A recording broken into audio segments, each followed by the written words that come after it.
শুরু হলো সব খবর নিয়মিত আয়োজনে স্বাগত জানাচ্ছি আপনাদের সবাইকে। সাথে আছি আমি নাবিলা সোহার। আন্তর্জাতিক গুম প্রতিরোধ দিবসে কেন্দ্রীয় শহীদ মিনারে মানববন্ধন করেছে মায়ের ডাক সংগঠন। গুমের শিকার পরিবারগুলো যোগ দেন এই কর্মসূচিতে। ভুক্তভোগীদের দাবি অবিলম্বে নিখোঁজদের পূর্ণ তালিকা তৈরি করতে হবে। তাছাড়া জড়িতদের চিহ্নিত করে দৃষ্টান্তমূলক শাস্তি প্রদানের দাবিও তোলা হয়েছে। পরিবারগুলোকে যথাযথ ক্ষতিপূরণ দেওয়ার দাবি জানায় মায়ের ডাক। আমাকে 2 দিনের জন্য গুম করা হয়েছিল এবং আমার গুম করার স্টাইলটা। সঙ্গীত শিল্পী রানা বলছিলেন ভালোবাসা দিবসে তার সঙ্গে ঘটে যাওয়া এক দুর্বিষহ স্মৃতির কথা। ভিন্ন মত পোষণ করায় কিভাবে তাকে গুম করা হয়েছিল দেন সেই লোমহর্ষক বর্ণনা। দেয়া হয়েছিল সন্ত্রাসীর তকমা, সইতে হয়েছে অকথ্য নির্যাতন। বিবাহ বার্ষিকী আমার ম্যারেজ অ্যানিভার্সারির দিন 14 ফেব্রুয়ারি এই বছরের আমার পরিবারকে এমনভাবে মানসিকভাবে টর্চার করা হয়েছে, আর্থিকভাবে টর্চার করা হয়েছে। তারা আমার কাছ থেকে 3 লক্ষ টাকা নিয়েছে। রানার মতো বহু মানুষের হাহাকার পুরো বাংলাদেশে। বিগত কয়েক বছরে গুমের শিকার হয়েছেন অনেকে। তাই আন্তর্জাতিক গুম প্রতিরোধ দিবসে কেন্দ্রীয় শহীদ মিনারে ছিল মানববন্ধন কর্মসূচি। গুমের শিকার ব্যক্তিদের স্বজনদের সংগঠন মায়ের ডাকের আয়োজনে পালিত হয় এই কর্মসূচি। কিভাবে বিচার করব? স্বজনদের একটাই দাবি, ফিরিয়ে দিতে হবে প্রিয়জনদের। আর যাদের মরদেহ ফিরেছে বাড়িতে, তাদের পরিবার চায় ন্যায্য বিচার আর ক্ষতিপূরণ। সাদা পোশাকধারী আমরা যতটুকু জানতে পেরেছি যে তাদেরকে গুম করে ফেলেছে। আমার বাবাকে যেভাবে হত্যা করা হয়েছে, আমার বাবাকে যেভাবে মারা হয়েছে, আমরা আমার বাবার হত্যার বিচার চাই। যারা এগুলোর সাথে জড়িত, এই যে গুমের সাথে জড়িত, তাদের আইনের আওতায় আনা উচিত এবং তাদের বিচার হওয়া উচিত। তবে প্রচলিত আইনে গুমের শিকার ব্যক্তি বা তার পরিবারের জন্য নেই কোনো নির্দিষ্ট বিধান, এমনটি জানালেন এক আইনজীবী। নিজেও 6 মাস 3 দিন ছিলেন অন্ধকার প্রকোষ্ঠে। তাই নতুন এবং আলাদা বিধান তৈরির আইনগত পদক্ষেপ নিয়েছেন তিনি। কিডন্যাপিং আর অ্যাবডাকশনের যে 2টি ধারা রয়েছে সেটা কোনোভাবেই গুমের এটার সাথে কাভার করে না, কোনোভাবেই করে না। এই জন্য অবশ্যই দরকার গুমের উপর আলাদা একটা বিধান তৈরি হওয়ার। মায়ের ডাকের এই কর্মসূচিতে একাত্মতা পোষণ করেছেন বিভিন্ন রাজনৈতিক দলের নেতৃবৃন্দ, ছিলেন শিল্পীরাও। তাদের দাবি একটি কমিশন গঠন করে গুম হওয়া ব্যক্তিদের তালিকা প্রণয়ন করতে হবে। অন্তর্বর্তী সরকারকে বলতে চাই, কোনো চাপের কাছে, কোনো হুমকির কাছে কোনো ধরনের আপনারা নথি স্বীকার করবেন না। গুম বিরোধী যে আন্তর্জাতিক কমিশন তাতে সই করেছেন এবং আমি আশা করি তারা আগামী দিনেও কাজগুলো করতে পারবেন। আর এতগুলো বাচ্চা মরলো বলে আমাদের এমন একটা লজ্জার জায়গায় এসে পড়লাম যে তখন আমরা পথে নামলাম। দোষীদের চিহ্নিত করে দ্রুত এবং যথাযথ পদক্ষেপ নিতে অন্তর্বর্তীকালীন সরকারের কাছে জোর দাবি তুলে ধরেছেন ভুক্তভোগীরা। আমাদের ছেলেমেয়েরা জীবন দিয়েছে। সুমাইয়া ঐশী, যমুনা নিউজ, ঢাকা। শেখ হাসিনা সরকারের পতনের পর আয়নাঘর থেকে ফিরে এসেছেন কয়েকজন, তবে এখনও নিখোঁজ অনেকে। তারা জীবিত না মৃত তাও জানে না পরিবার। বছরের পর বছর চোখের পানি ফেলছেন স্বজনরা। কেমন ছিল আয়নাঘরের দিনগুলো, পরিবারের সদস্যরাই বা কিভাবে বেঁচে আছে? তপু ও রানার ক্যামেরায় সহকর্মী আশিক মাহবুব জানাচ্ছেন বিস্তারিত। আমি আর কিচ্ছু চাই না, আমার বাবাকে লাগবে, আমার বাবাকে আমার কাছে ফিরিয়ে। ছোট্ট লামিয়ার এই আকুতি হৃদয়ে নাড়া দেবে যে কারো। যখন আমার ফ্রেন্ডদের বাবা তাদেরকে স্কুল থেকে নিয়ে যাবে, স্কুলে দিয়ে আসে, তখন তাকিয়ে শুধু দেখতে পারি, কিছু বলতে পারি না। লামিয়ার বয়স যখন 3, তখন তার বাবা কাউসার হোসেনকে আইন শৃঙ্খলা বাহিনীর পরিচয়ে তুলে নেওয়া হয় রাজধানীর শাহিনবাগ থেকে। পেরিয়ে গেছে 11 বছর, বাবার আর দেখা পায়নি লামিয়া। আমার বাবাকে যারা নিছে, আমি তাদের বিচার চাই। কাউসারের স্ত্রীও আশায় বুক বেঁধে বসে আছেন ফিরবেন স্বামী। আমার স্বামীরে ফিরে দেখ, আমার সন্তান ওর বাবারে যেন কাছে পায়, ওর বাবার যেন বাবাকে ডাকতে পারে, আমি শুধু একটু চাই। কাউসারের সাথে সেদিন আরেক বিএনপি নেতা আদনান চৌধুরীকেও তুলে নেওয়া হয় শাহিনবাগ থেকে। 11 বছরে ফেরেনি মায়ের বুকে, ছেলের শোকে মারা গেছেন বাবা। অনেক কষ্ট, আমি তো অনেকক্ষণ অপেক্ষা করি, হয়তো আমার ছেলে অনেক যখন শুনলাম যে জায়গায় জায়গায় ফেলে রাখে, তখন একটা হাঁটতে চাই। হাঁটতে গেলে দেখি যদি কোনো পাগল দেখি, কোনো কিছু দেখে আমি দাঁড়ায় থাকি। যদি আমার ছেলে পাগলও হয়ে থাকে, টর্চারে চোটা হয়তো পাগলও তো করে ফেলতে পারে। প্রত্যক্ষদর্শী ফয়জুল ইসলাম জানিয়েছেন, র্যাবের পোশাকে কয়েকজন মারধরের পর দুজনকে গাড়িতে করে নিয়ে যায় সেদিন রাতে। দরজা খুলে দেখি ওই যে আদনানের পিছনে এই হ্যান্ডক্যাপ লাগানো, অনেক লম্বা লম্বা র্যাবের অফিসার, র্যাবের মানে সিভিলও ছিল, কুটি পরও ছিল, তখন পুরা গড় শ্বাস করতেছে, শ্বাস করে কিছুই পায়নি, মানে এত পরিমাণ মারছে বলার বাইরে। শেষ পর্যন্ত মেয়ের খেতে খেতে ছেলেটা বলছিল একটু পানি দেবো, আমার একটু পানি খেয়ে, তখন আর পানিটা পর্যন্ত ওরা দেয় নাই ঘরের মধ্যে। আমাদেরকে বলতেছে তোরা এক সাইডে দাঁড়া থাক। বিগত শেখ হাসিনা সরকারের আমলে গুমের শিকার সবাই আয়নাঘরে আছে বলে মনে করেন অনেকেই। সরকার পতনের পর কেউ কেউ ফিরেও এসেছেন।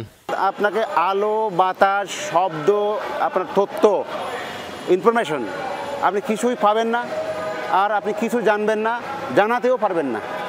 এটা একটা খবরের মতো, মানুষ যে মারা গেলে খবরে যেভাবে যায়, ওখানে খবরে দেওয়ার পর তো কেউ জানে না যে কীভাবে আসে, কোথায় আসে, মানে এইসব জাস্ট ওটা ঠিক সেরকম একটা জায়গা, অত্যন্ত অমানবিক। এভাবে গুম খুনের মাধ্যমে শেখ হাসিনা চিরদিনের জন্য ক্ষমতা কুক্ষিগত করতে চেয়েছিলেন দাবি মায়ের ডাকের সমন্বয়কারী সানজিদা ইসলামের। প্রত্যেকটা ঘটনার পিছনে অবশ্যই হাসিনা রেজিম অ্যান্ড দেন তাদের লোকজন, তারা যেসব সাঙ্গপাঙ্গ এবং ল এনফোর্সমেন্ট এজেন্সি, তাদের যে কমান্ডিং অফিসার্সগুলো যাদেরকে তারা এই কাজের জন্যই ব্যবহার করতে রেখেছে, ওই জায়গায় রেখেছিল, তো সেই হোল প্রসেসটা তারা ইনভলভ, মেকানিজমটা ইনভলভ এই এত বড় অপরাধগুলোর পিছনে আসলে। আর প্রত্যেকটা সিস্টেমের প্রত্যেকটা ইউনিটের যারাই ইনভলভ ছিল তাদের প্রত্যেককে বিচারের আওতায় আনতে হবে। এই সংগঠনের দাবির পর গত বুধবার বর্তমান সরকার গুমের ঘটনা তদন্তে 5 সদস্যের কমিশন গঠন করেছে। আমরা চাই একটা ক্লিয়ার নিউট্রাল ইনভেস্টিগেশন হোক। আশিক মাহমুদ, যমুনা নিউজ, ঢাকা। আওয়ামী লীগ সরকার গুম বিরোধী সনদে সই করেনি, যা অন্তর্বর্তীকালীন সরকার করেছে। গত 15 বছরে যত মানবতা বিরোধী অপরাধ হয়েছে সেগুলো তদন্ত এবং শাস্তির আওতায় আনার দাবি জানিয়েছেন বিএনপি মহাসচিব মির্জা ফখরুল ইসলাম আলমগীর। বিকেলে রাজধানী নয়াপল্টনে ছিল আন্তর্জাতিক গুম প্রতিরোধ দিবসের স্মরণ সভা। সেখানে তিনি এসব কথা বলেছেন। ঢাকায় আসা জাতিসংঘের কমিটি দিয়ে গুম খুনের ঘটনা তদন্তের আহ্বান জানান তিনি। বলেন, বর্তমান সরকার গুমের জন্য কমিশন করেছে, সেটি আশার খবর। এ সময় ভুক্তভোগী পরিবারগুলোকে রাষ্ট্রের তরফ থেকে সহায়তার আহ্বান জানান তিনি। অন্তর্বর্তী সরকার যেন সুষ্ঠু নির্বাচন করতে পারে তাই সবাইকে সহায়তার আহ্বান জানান। অনুষ্ঠানে অন্যান্য নেতারা বলেন, যেদিন নির্বাচন করে সংসদ গঠন হবে সেদিন চূড়ান্ত বিজয় হবে। বর্তমান সরকারের হাতকে শক্তিশালী করার তাগিদ দেন নেতারা। যে আপনারা প্রত্যেকটি গুম হওয়া পরিবারকে তাদেরকে ভাতা দেওয়ার ব্যবস্থা করেন। এটা রাষ্ট্রের দায়িত্ব এই পরিবারগুলোর পাশে এসে দাঁড়ানোর জন্য। 2009 সাল থেকে যে অত্যাচার, নির্যাতন, নিপীড়ন, হত্যাকাণ্ড যে গুম হয়েছে, প্রত্যেকটি তদন্ত এই জাতিসংঘের কমিটি দিয়ে করতে হবে এবং তারই ব্যবস্থা নিতে হবে। চলমান বন্যায় 1/2 কোটির বেশি মানুষ ক্ষতিগ্রস্ত, প্রাণ হারিয়েছেন কমপক্ষে 54 জন, নিখোঁজ রয়েছেন 1 জন। দুপুরে এ তথ্য জানিয়েছে দুর্যোগ ব্যবস্থাপনা ও ত্রাণ মন্ত্রণালয়। 11 জেলায় পানিবন্দী 10 লাখের বেশি পরিবার। দুর্গত এলাকাগুলোয় 3000-এর বেশি আশ্রয়কেন্দ্র খোলা হয়েছে, যেখানে 4.5 লাখের বেশি মানুষ আশ্রয় নিয়েছেন। বিপুল সংখ্যক গবাদি পশুও রয়েছে আশ্রয়কেন্দ্রে। ক্ষতিগ্রস্ত জেলাগুলোয় সেবা প্রদানে 567টি মেডিকেল টিম কাজ করছে।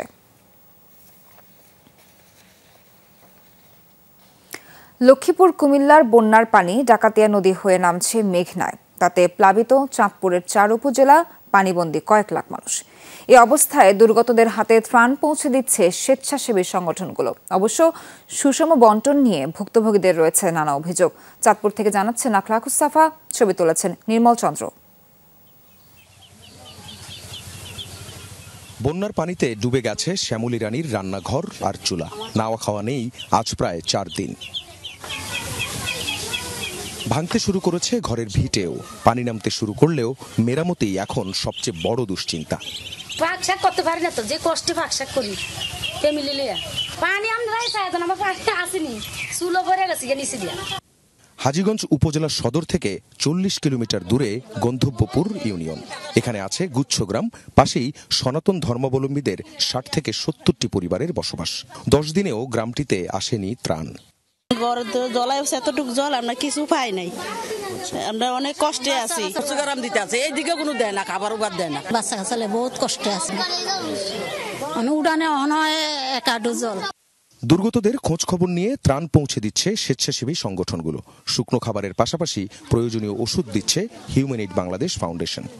রোগবালাই কিন্তু প্রচুর পরিমাণ, তো এই রোগবালাই থেকে আমরা স্বাভাবিকভাবে স্লাইন দিচ্ছি আর নাফা দিচ্ছি, কারণ অনেকের সর্দি জ্বর আছে। যত পানি শুকাচ্ছে তত বেশি প্রয়োজন হচ্ছে মেডিকেল টিমের। যারা আসবেন তারা অবশ্যই ত্রাণের সাথে এই জিনিসগুলো নিয়ে আসবেন। পার্সোনালি চেষ্টা করবেন ওদেরকে পার্সোনালি দিয়ে দেওয়ার জন্য, কারণ এইগুলা গ্রাম অঞ্চলে খুবই দরকার এই মুহূর্তে। ত্রাণে এখনো বড় সংকট শিশু খাদ্যের। বাড়ছে অপ্রাপ্ত বয়স্কদের মধ্যে পানিবাহিত রোগবালাই। পানি নামছে বন্যা দুর্গত এলাকা থেকে, আশীর্বাদ হয়ে এসেছে ঝলমলে রোদ। তবে শঙ্কা আছে আবারও যদি বৃষ্টি হয় সেক্ষেত্রে পানি বেড়ে যেতে পারে। দুর্গত এলাকায় এখন সবচেয়ে বেশি যেই বিষয়টি দরকার তা হচ্ছে সমন্বিত এবং সুষমভাবে ত্রাণের বন্টন। আজ 10 দিন পর একটি এলাকায় এসেও জানা যাচ্ছে এখানে 10 দিন ধরে কোনো ত্রাণ পৌঁছায়নি। এছাড়াও পানিবাহিত যে রোগবালাই, সেই রোগবালাইয়ে মানুষ আক্রান্ত হচ্ছে, হাসপাতালে যাচ্ছে, কিন্তু ওষুধের সংকট আছে। আখলাকুস সাফা, যমুনা নিউজ, হাজীগঞ্জ, চাঁদপুর। বন্যা দুর্গতদের আরো খবর জানাতে চাঁদপুর থেকে যোগ দিচ্ছেন সহকর্মী আখলাকুস সাফা। সাফা, আপনার কাছে জানতে চাই যে এই যে বেলা বাড়ার সঙ্গে সঙ্গে অন্ধকার ঘনিয়ে আসছে, সেক্ষেত্রে কি ভেতরের দিকে ত্রাণ পৌঁছাতে বেগ পেতে হচ্ছে কিনা, এবং একই সাথে কোনো এলাকায় কি বিদ্যুৎ এসেছে কিনা বা আসার সম্ভাবনা আছে কিনা?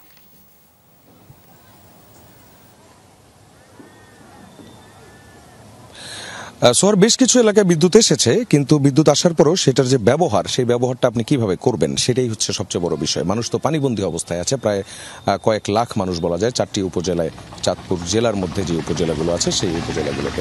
আপনি দেখেছেন আজকে আমরা যেই একদম প্রত্যন্ত যে গ্রামগুলোতে গিয়েছিলাম, যেই বাড়িগুলোতে গিয়েছিলাম, সেই বাড়িগুলোতে কিন্তু এখনও সেগুলোতে পানি উঠে আছে, এবং সেই পানি উঠে থাকা মানুষজনের এখন সবচেয়ে বড় বিপত্তি সেটি হচ্ছে রোগবালাই, অর্থাৎ পানিবাহিত যে রোগগুলো, সেই রোগাক্রান্ত হচ্ছে মানুষজন, বিশেষ করে শিশুরা যারা এবং একেবারেই বয়োজ্যেষ্ঠ যারা আছে, তারা কিন্তু এক ধরনের একটা সমস্যার মধ্যে আছে।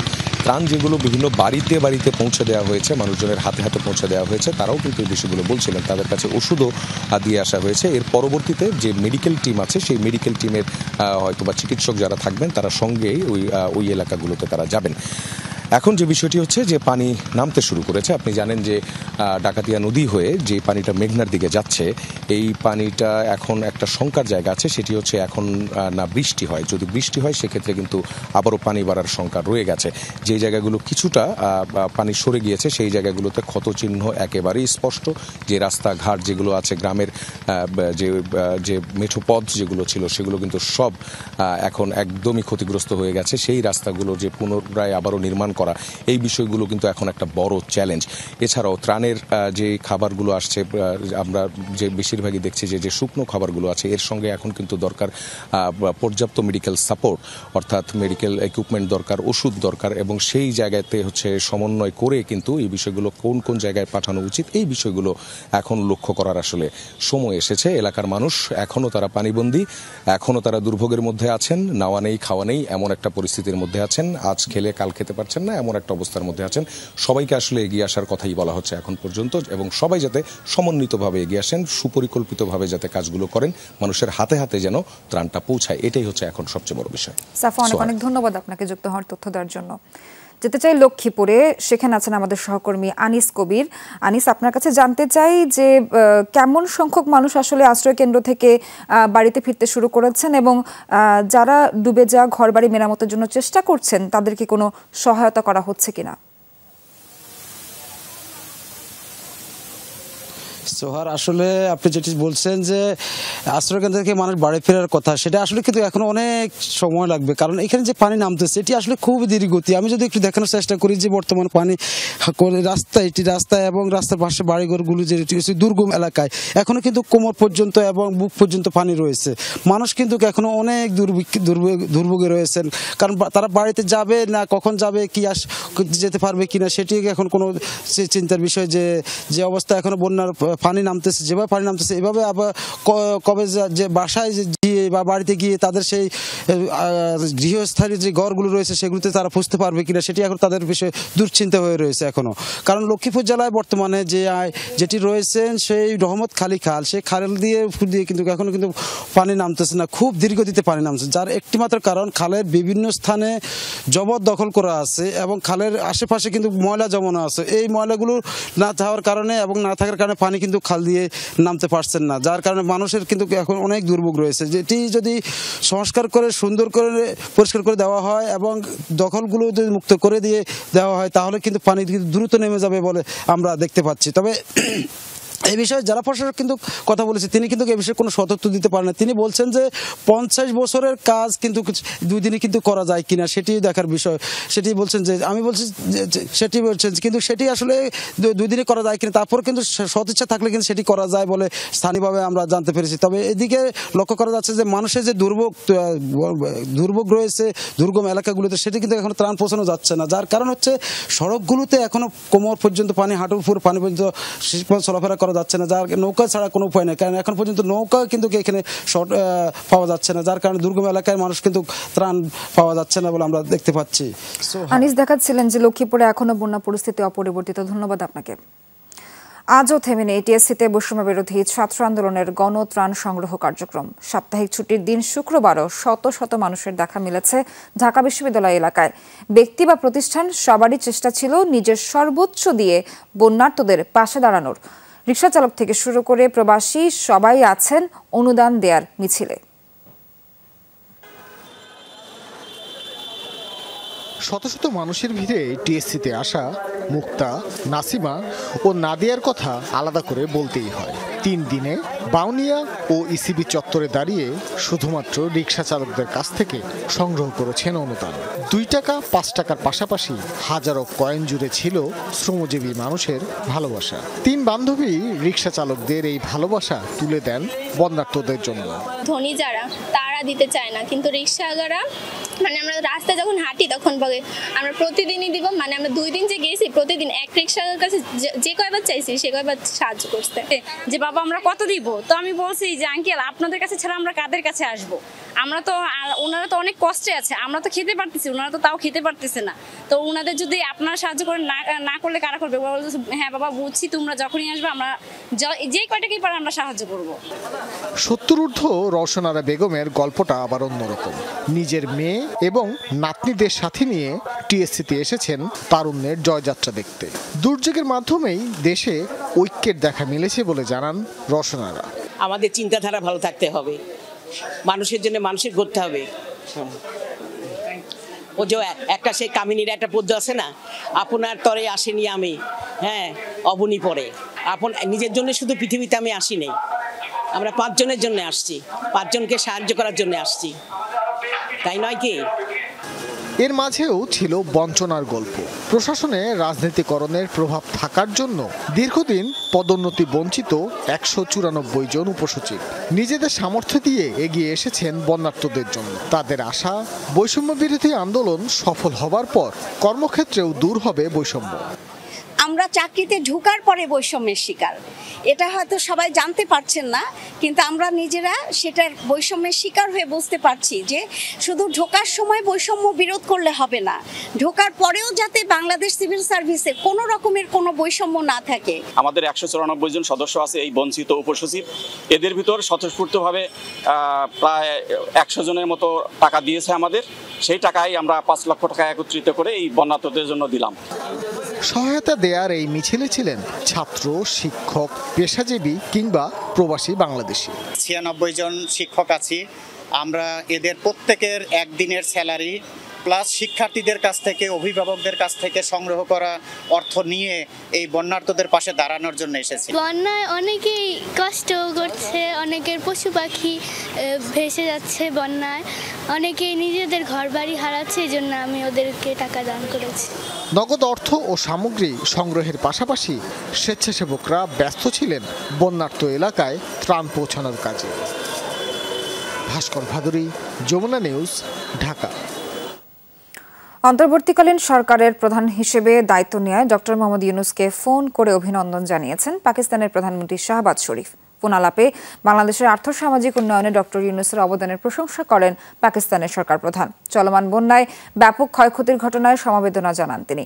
বাংলাদেশের বিভিন্ন ক্ষেত্রে সহযোগিতা বৃদ্ধির মাধ্যমে দ্বিপাক্ষিক সম্পর্ক পুনরুজ্জীবিত করার ওপর গুরুত্ব আরোপ করেন। এছাড়া বাণিজ্যিক সম্পর্ক, সাংস্কৃতিক বিনিময় এবং দুই দেশের জনগণের মধ্যে যোগাযোগ জোরদারে গভীর আগ্রহ প্রকাশ করেন পাকিস্তানের প্রধানমন্ত্রী।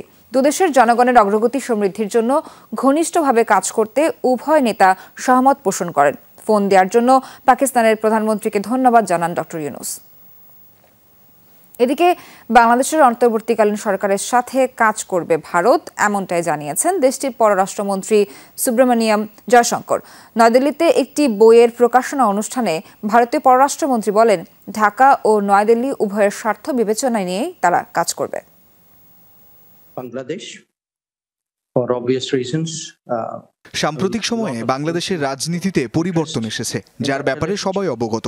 সেটা স্বাভাবিক কার্যক্রমকে ব্যাহত করতে পারে, কারণ স্বাধীনতা পরবর্তী সময়ে বেশ কয়েকবারই দেশটির সাথে ভারতের সম্পর্ক ছিল উত্থান পতনের। তবে অন্তর্বর্তী সরকারের সাথে ভারত কাজ করতে ইচ্ছুক, সেক্ষেত্রে পারস্পরিক স্বার্থগুলোর দিকেও নজর দিতে হবে।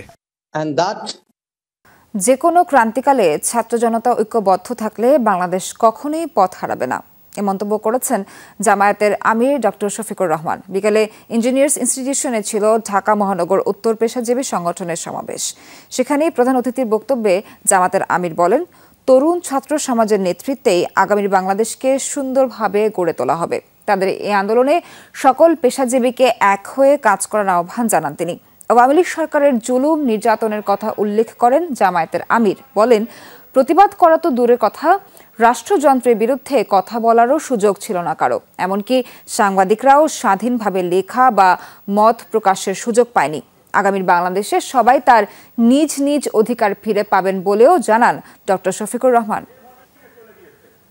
তোমাদের প্রতি আমাদের অনুরোধ, তোমাদের নিজেদেরকে গড়তে হবে, শিক্ষা প্রতিষ্ঠানে ফিরে যেতে হবে এবং আগামী দিনের কারিগর হিসাবে নিজেকে প্রস্তুত করতে হবে। পেশার দক্ষতায় এবং দায়িত্বপরায়ণতায় আমরা যদি একটা মডেল পেশ করতে পারি, পথ হারাই যাতে ইনশাল্লাহ পথ ফিরে পাবে। অন্তর্বর্তী সরকারে যারা বসেছেন তাদের পেছনে সারা দেশের মানুষের ত্যাগ রয়েছে, এমনটা জানিয়েছেন ইসলামী আন্দোলন বাংলাদেশের আমির মুফতি সৈয়দ মোহাম্মদ রেজাউল করিম। বিকেলে শাহবাগে ছিল ইসলামী ছাত্র আন্দোলনের সমাবেশ। সেখানে তিনি বলেন, সব রাজনৈতিক দল মিলেও যে সরকারকে নড়াতে পারেনি, সেই সরকারকে ছাত্ররা হটিয়ে দিয়েছে। তাই নতুন সরকারকে ছাত্রদের আকাঙ্ক্ষা পূরণে কাজ করতে হবে, কিন্তু ইসলাম বিরোধী কিছু করা হলে ছাড় দেয়া হবে না, দেন সেই হুঁশিয়ারি। এ সময় ইসলামী আন্দোলনের নায়েবে আমির সৈয়দ মোহাম্মদ ফয়জুল করিম বলেন, সব বৈষম্য দূর করে সাম্যের বাংলাদেশ নির্মাণ করা হবে। কোনো দাবি নিয়ে যাতে মানুষকে রাস্তায় নামতে না হয়, প্রধান উপদেষ্টাকে সেদিকে লক্ষ্য রাখার আহ্বান জানান তিনি।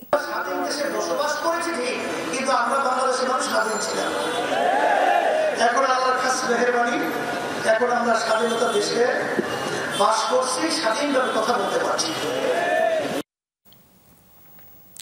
ইসলামী ব্যাংক দখল দেশের ইতিহাসে সবচেয়ে বড় ব্যাংকিং কেলেঙ্কারি। কেন্দ্রীয় ব্যাংকের আনুকূল্যে এবং নীতি নির্ধারকদের অনৈতিক সমর্থনে এস আলম গ্রুপ 10টি ব্যাংক দখল করেছে অভিযোগ আর্থিক খাতের বিশ্লেষকদের। ফোরাম ফর বাংলাদেশ স্টাডিজ আয়োজিত অনলাইন সেমিনারে ব্যাংকিং খাতের মুমূর্ষু অবস্থা তুলে ধরেন অর্থনীতিবিদ, গবেষক, ব্যাংকার ও সুশীল সমাজের প্রতিনিধিরা। তারা বলেন, বিচারহীনতার সংস্কৃতির কারণে ফুলে ফেপে বড় হয়েছে এস আলম মডেল। মুমূর্ষু ব্যাংকিং খাত পুনরুদ্ধার এবং টেকসই পুনর্গঠনে আমানতকারী এবং এসএমইকে গুরুত্ব দিয়ে নীতিমালার পরামর্শ অর্থনীতিবিদদের। শেখ হাসিনার সরকার পতনের পর ব্যাংকিং খাত সংস্কারের পদক্ষেপ নিয়েছে অন্তর্বর্তীকালীন সরকার। এসব কার্যক্রম টেকসই করতে নানা পরামর্শ উঠে আসে সেমিনারে। বলা হয়, সবচেয়ে বেশি গুরুত্ব দিতে হবে হারানো আস্থা ফিরিয়ে আনাতে। কেন্দ্রীয় ব্যাংকের আনুকূল্য, কেন্দ্রীয় ব্যাংকের প্রধানের আনুকূল্য, বিচারহীনতার ফলে আমরা কিন্তু এই মডেলটা ফুলে ফেপে অনেক বড় হয়ে গেছে। আর আমাদের তো সামগ্রিকভাবেই সুশাসনের অভাবের জন্য ব্যাংকিং খাতে অনেক দুর্বল ব্যাংক, অনেক ব্যাংকের পুঁজি চলে গিয়েছে। রাজনীতিকে ঠিকঠাক করতে না পারলে আমাদের কোনো সমস্যাই সমাধান হবে না এবং আমরা কোনো সমস্যাই স্থানীয় অস্থায়ীভাবে সাময়িকভাবে আমরা জোড়াতালি দিতে পারলেও এটার কোনো টেকসই সমাধান হবে না। তাই রাজনীতি ঠিক করতে হবে, সেদিকে আমাদের মনোনিবেশ করতে হবে। অত্যন্ত ঝুঁকিপূর্ণ বিবেচনায় অগ্নিকাণ্ডের 6 দিন পরও নারায়ণগঞ্জের রূপগঞ্জের গাজী টায়ার কারখানায় অনুসন্ধান শুরু করতে পারেনি ফায়ার সার্ভিস। ফলে দাবি করা 173 জনের বিষয়েও সঠিক তথ্য পাওয়া যায়নি। এতে দীর্ঘ হচ্ছে স্বজনদের প্রতীক্ষা। ফায়ার সার্ভিস বলছে, বুয়েটের বিশেষজ্ঞ টিমের সাথে কথা বলে পরবর্তী সিদ্ধান্ত নেওয়া হবে। পোড়া ভবনের ভেতর থেকে নমুনা সংগ্রহ করেছে সিআইডি। চারদিকে ধ্বংসস্তূপ, এর মধ্যেই দাঁড়িয়ে আছে পুড়ে যাওয়া 6 তলা কারখানা ভবনটির কঙ্কাল। 6 দিন আগে লাগা আগুনের ফুলকি এখনো আছে বিভিন্ন তলায়, বের হচ্ছে ধোঁয়ার কুণ্ডলী। সালফার একটা কেমিক্যাল আছে না, কেমিক্যাল আছে, যে কেমিক্যালের মধ্যে সারাটাই গুডাউন বরাকাল কেমিক্যালি, এই কারণে জ্বলতেছে। কারখানার শ্রমিক এবং স্থানীয়দের দাবি, গত রোববার আগুন লাগার আগে অন্তত 3টি দল বন্ধ কারখানাটির ভেতরে ঢুকে লুটপাটের জন্য, কিন্তু আগুনের পর আটকে পড়ে তাদের অনেকেই, যাদের খোঁজ মিলছে না। উপসাদে উঠছে, এটি নিচে লামায় এরা লাইকে দেয় বা দিছে আগুন। 2 গ্রুপে গ্যাঞ্জাম হয়েছে, এই গ্রুপে বলতেছে ওই গ্রুপে মাল নিবে, ওই গ্রুপে আমার ভাই ভিডিও করতে করতে দায়ের দৌড়ান খেয়ে ভিতরে গেছে গা, আর এইটা নিয়ে আসে না। প্রায় 1 সপ্তাহ পরেও কারখানার সামনে ভিড় করছেন নিখোঁজদের স্বজনরা। নিখোঁজদের দেহ অবশেষ শেষ পর্যন্ত পাবেন কিনা তাও বুঝতে পারছেন না। যে লাশগুলো যে মরছে, পুড়ে গেছে, আগুন হয়ে গেছে, কয়লা হয়ে গেছে, হ্যাঁ, সেই লাশগুলো হাডি কোথায়? আমার ফুলার উপরে সব আমরা সংসার আশা ভরসা নির্ভরসা, আজ সব বিনাশ। আজ 6 দিন ধরে কোনো খবর পাই না, আমি কানতে কানতে আবার আমার মা শেষ হয়ে যাইতেছে কানতে কানতে। যাদের কাছে তারা বুঝে কতটা কষ্ট, এখানে আসলে সবাই একটু শান্তি পায়। দীর্ঘ সময় ধরে আগুন জ্বলার কারণে ভবনটির ভেতরে যে উচ্চ তাপমাত্রা তৈরি হয়েছে, তাতে ভবনটির 6ষ্ঠ, 5ম এবং 4র্থ তলা ভেঙে পড়েছে 3য় তলার উপর। এতে ভবনটি এতটাই ঝুঁকিপূর্ণ হয়ে উঠেছে, তাতে ফায়ার সার্ভিস এখন পর্যন্ত ভেতরেই প্রবেশ করতে পারেনি। ফলে এর ভেতরে যারা নিখোঁজ রয়েছেন বলে বলা হচ্ছে, তাদের সন্ধানও মেলেনি এখন পর্যন্ত।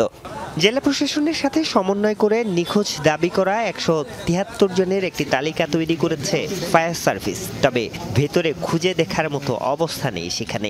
ভবনটা তো গতকালকে আমাদের বুয়েটের ইঞ্জিনিয়ার স্যাররা আসছে, আমাদের উদ্বোধন কর্তৃপক্ষ ছিল, ঝুঁকিপূর্ণ অবস্থায় আছে। পরবর্তী আমাদের উদ্বোধন কর্তৃপক্ষ যে নির্দেশনা দিবে আমরা সেইভাবে আমরা কাজ করব। গত 5 আগস্ট শেখ হাসিনা সরকারের পতনের পর প্রথম দফায় আগুন এবং লুটপাট চলে গাজী টায়ার কারখানায়। পরে মালিক গাজী গোলাম দস্তগীর গ্রেফতারের পর গেল রোববার দ্বিতীয় দফায় আগুন দেওয়ার ঘটনা ঘটে। আরিফুর রহমান সবুজ, যমুনা নিউজ, ঢাকা। বঙ্গবন্ধু আর শেখ হাসিনার আওয়ামী লীগ এক নয়, এই মন্তব্য করেছেন কৃষক শ্রমিক জনতা লীগ সভাপতি কাদের সিদ্দিকী। দুপুরে গোপালগঞ্জের টুঙ্গিপাড়ায় বঙ্গবন্ধুর সমাধিতে শ্রদ্ধা নিবেদন করেন তিনি। মৌলানা ভাসানীর আওয়ামী লীগ, শেখ হাসিনার আওয়ামী লীগ এক না। মৌলানা ভাসানীর আওয়ামী লীগ, বঙ্গবন্ধুর আওয়ামী লীগ, গরিব মানুষের আওয়ামী লীগ, যে আওয়ামী লীগ বাংলাদেশের স্বাধীনতা এনেছে, সে আওয়ামী লীগ কিন্তু এক না। একটু ভেবে দেখবেন। আইনশৃঙ্খলা বাহিনীর সহায়তায় দেশ ত্যাগের চেষ্টা করছেন সাবেক তথ্য প্রতিমন্ত্রী মোহাম্মদ আলী আরাফাত। এমন অভিযোগ করেছেন গুলশান সোসাইটির নির্বাহী কমিটির সদস্য আরাফাত আশফাদ ইসলাম। গুলশানে এক সংবাদ সম্মেলনে তিনি বলেন, ডিবি পুলিশ আরাফাতকে সীমান্ত পার করে দেওয়ার চেষ্টা করছে। দাবি করেন, ছাত্র জনতার বিরুদ্ধে তারই নির্দেশে মহাখালী ও বিটিভিতে সহিংসতা চালানো হয়।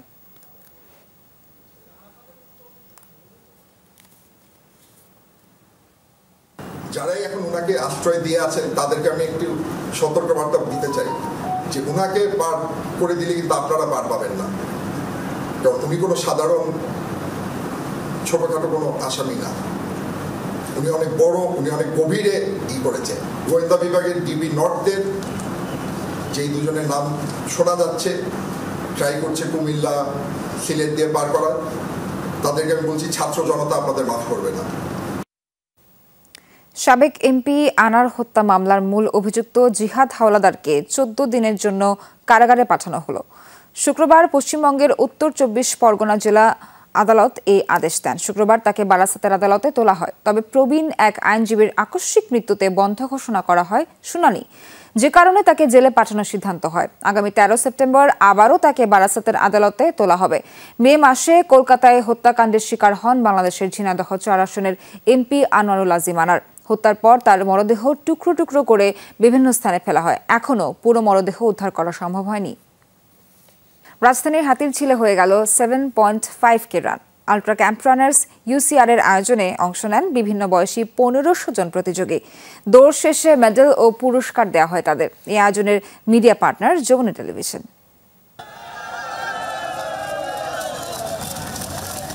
সূর্য ওঠার আর খানিকটা সময় বাকি। মেঘলা আকাশ, ঝিরি বৃষ্টিতে শুরু হলো দৌড়। Ultra camp runners UCR 7.5K run অংশ নেন বিভিন্ন বয়সের 1500 প্রতিযোগী, যার মধ্যে 200 জনই মহিলা। অ্যাকচুয়ালি আমরা যারা রান করি এদের রানের প্রতি অন্যরকম একটা আকর্ষণ থাকে, ভালো লাগা থাকে, সেই ভালো লাগা থেকেই আসে।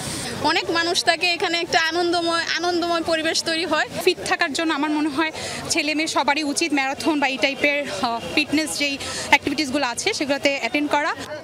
দৌড়বিদরা বলেন, সুস্থ ও মাদকমুক্ত বাংলাদেশ গড়তে সকলেরই শারীরিক ব্যায়াম ও দৌড়ের অভ্যাস করা প্রয়োজন।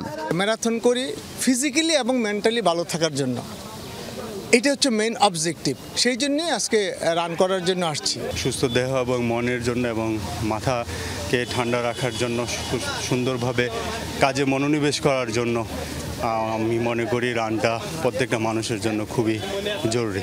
Every time I was overtaking somebody, they were like, "Hey, where are you from? Where are you from?" And I was like, "Yeah, I have to run. Sorry, man. I tell you at the finish line." But it was nice. It was nice.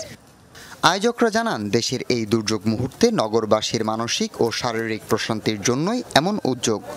আমাদের positive sign যে হচ্ছে রানকে সবাই ভালোবাসে। এখন আমি মনে করি run হচ্ছে শারীরিক থেকে মানসিক একটা বড় একটা প্রশান্তি বয়ে নিয়ে আসে। দৌড় শেষে বিজয়ীদের হাতে তুলে দেওয়া হয় পুরস্কার ও সম্মাননা। হাসিবুল করিম, যমুনা নিউজ, ঢাকা। ধীরে ধীরে স্বাভাবিক রূপে ফিরতে শুরু করেছে কক্সবাজার সমুদ্র সৈকত। পরিস্থিতি স্বাভাবিক হওয়ার সাথে সাথে কক্সবাজারে বাড়ছে পর্যটকের সংখ্যা। সাপ্তাহিক ছুটির দিনে সকাল থেকে সৈকতে ছিল পর্যটকদের আনাগোনা, তবে অন্যান্য সময়ের তুলনায় চাপ ছিল কম। চলমান বন্যা পরিস্থিতির কারণে বেশ কিছুদিন যোগাযোগ ব্যবস্থা স্বাভাবিক না থাকায় এমন পরিস্থিতি বলছেন সংশ্লিষ্টরা। দর্শক, এই ছিল আজকের সব খবরের আয়োজনে। সাথে থাকার জন্য ধন্যবাদ সবাইকে।